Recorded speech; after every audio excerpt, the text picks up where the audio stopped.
ডাস্টবিনটা সেটা আমার দেখা হয়েছে। সেই ডাস্টবিনে আমি কাছেও গিয়েছি আবার ময়লাও ফেলেছি। এখন আমি ওইখানে বলেও এসেছি যেন এটা যেন পেঙ্গুইন সিস্টেমে থাকে, যেরকম হচ্ছে ওরা মার্কেটে থাকে, যেরকম হা করে থাকে, তারপর সেরকম থাকে এবং সেরকম থাকে এবং তার মধ্যে হাসিনার সব ছবিগুলো থাকুক এবং সেখানের মধ্যে বাংলাদেশের যতগুলো ময়লা আছে সবগুলো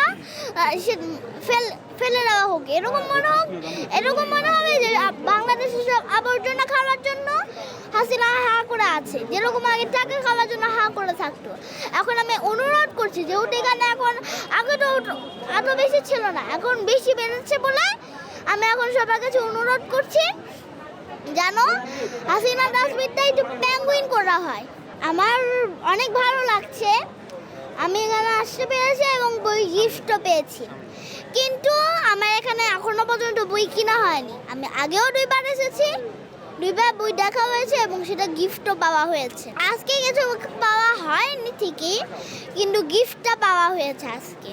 কিছুক্ষণ আগে যে হোয়াইট কালার দাদুটা আসলো, সেই দাদুটার সাথে হচ্ছে কথা বলেছিলাম। তারপরে হচ্ছে প্রথমেই আমাকে নিয়ে গিয়েছিল গিফটটা দেওয়ার জন্য। সেকেন্ডলি আমাকে গিফট দিয়েছে চকলেট খাওয়ার জন্য।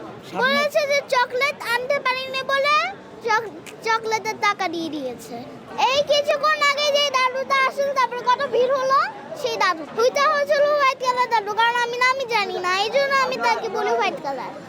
আমার দ্বিতীয় স্বাধীনতার এই বই মেলায় আমার অনেক ভালো লাগছে যে আমি এখানে আসতে পেরেছি।